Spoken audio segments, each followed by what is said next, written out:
J'ai perdu ma voix à la guerre et ma femme m'a forcé à la retrouver. Ma gorge a été déchirée par l'explosion avant même que je puisse crier un avertissement à mon équipe. 7 ans plus tard, ma copine n'avait jamais insisté pour que j'essaie de parler à nouveau. Des éclats avaient volé ma voix un mardi matin qui sentait le gasoil et la poussière. L'infirmier m'avait sauvé la vie mais laissé une cicatrice tordue, comme un sourire mal cousu. Quand on m'a rapatrié, elle m'attendait sous la pluie sur le tarmac. Son visage était flou à travers la morphine. On sortait ensemble depuis le lycée, 12 ans à connaître mes blagues nulles, mes intonations, mes « je t'aime » chuchotées à 3 heures du matin. Alors ça ne m'a pas surpris quand elle a regardé mon cou bandé et a dit une phrase qui m'a brisé de l'intérieur. Je connais ta voix mieux que la mienne. À partir de maintenant, je serai ta voix. Elle est devenue le son que je ne pouvais plus faire. Au drive, elle traduisait mes gestes avec une précision troublante, imitant même mon agacement. Il prendra le menu 3, pas de cornichons. Et oui, il fait une tête sur le prix. Au téléphone avec mon patron, elle copiait mon ton sérieux. Il dit qu'il peut commencer lundi. Et il hoche la tête comme un fou, donc il est motivé. Quand le voisin du dessus mettait la musique à fond à 2 heures du matin, elle lançait ma colère comme si c'était la sienne. Mon copain veut que tu saches que t'es un gros con. Elle était si juste que même ma mère ne voyait pas la différence en visio. Il dit qu'il va bien, maman, mais tu sens bien qu'il va pas bien. Elle a même capté ma demande en mariage que je n'avais pas encore signée. Mes mains tremblaient. Elle a levé les yeux, les larmes aux siens. Attends, il signe autre chose, bientôt. Oh mon Dieu. Tout a changé un soir d'anniversaire. 3 verres de vin plus tard. Dans le noir, elle a chuchoté. Ta voix me manque. J'aimais quand tu disais bébé quand tu étais fatigué. Puis, paniquée par son aveu, elle a serré ma main. Tes mains sont ta voix maintenant. Ça me suffit. Mais j'avais vu la tristesse qu'elle cachait. Sa façon d'attendre une réponse qui n'arrivait jamais. Les anciens messages vocaux qu'elle gardait toujours. Alors, 6 semaines avant notre mariage, à 2 heures du matin, j'ai cherché clonage vocal. Mon cœur cognait comme un marteau. Une boîte m'a répondu vite. Spécialisée pour les anciens soldats. Pendant qu'elle prenait sa douche, j'ai volé son téléphone. J'ai trouvé un dossier nommé Sa voix. Il y avait 47 messages, dont celui où j'avais bafouillé en la demandant en mariage avant mon départ. 2 jours plus tard,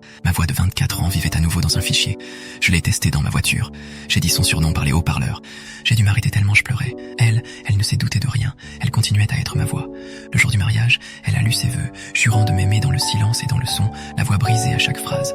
Quand est venu mon tour, tout le monde pensait que j'allais signer. J'ai sorti mon téléphone. J'ai appuyé sur lecture. Bébé. Ma jeune voix a rempli la salle. Elle s'est effondrée en larmes, un cri étranglé dans la gorge. Je l'ai rattrapée. Et ma voix enregistrée a continué.